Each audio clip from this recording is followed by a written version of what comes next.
நேற்று நடந்த CSK SRH லாஸிங்க்கு அப்புறம் மகேந்திர சிங் தோனி என்ன சொல்கிறாருன்னு கேட்டிங்கன்னா, டீமில் ஒரு இடம் 2 இடம் ஓட்டையாக இருந்தால் பரவாயில்ல, டீமே ஓட்டையாக தாங்க இருக்குது, அதுக்கு நான் என்ன பண்ணுறது?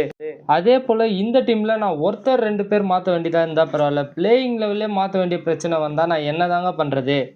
நாங்கள் ஒத்துக்கிறோம், இந்த பிச்சில் 155 ரன்னுலாம் ஒரு ரன்னே கிடையாது, அதை விட அதிகமாக அடிக்கலாம் அப்படின்னு மகேந்திர சிங் தோனி சொல்லியிருக்காரு. இங்கே பிச்செல்லாம் எந்த ப்ராப்ளமும் இல்லை, பிச்செல்லாம் கரெக்டாக தான் இருந்தது. இங்கே எங்களுடைய பேட்டிங் ஆர்டினரி மட்டும்தான் ப்ராப்ளம்.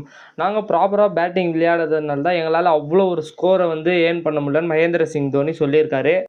அடுத்ததாக டவால் பிரெவிக்ஸோட பேட்டிங்கை பற்றி என்ன சொல்கிறீங்கன்னு மகேந்திர சிங் தோனி கிட்டே கேட்டிருக்காங்க. அதுக்கு அவர் என்ன சொன்னார்னா, ஆமாங்க, அவர் நல்லா தான் விளையாடிட்டு இருந்தார். நாங்கள் மிடில் ஓவரில் ஸ்ட்ரகிள் பண்ணும்போது எங்களுக்கு அதை ஒரு ரீப்ளேஸ் பண்ணுற ஒரு பேட்ஸ்மேனாக அவர் வந்து நல்லா விளையாடிருக்காருன்னு மகேந்திர சிங் தோனி சொல்கிறாரு.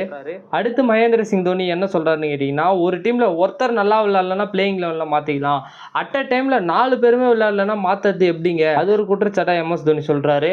அடுத்தது அவர் என்ன சொல்கிறாருன்னா, ஐபிஎல் மாறி போச்சு, இப்போ இருக்க ஐபிஎலுக்கு ஏற்றா போல் நாங்கள் விளையாடலன்னு அவர் ஒத்துக்கிறாரு.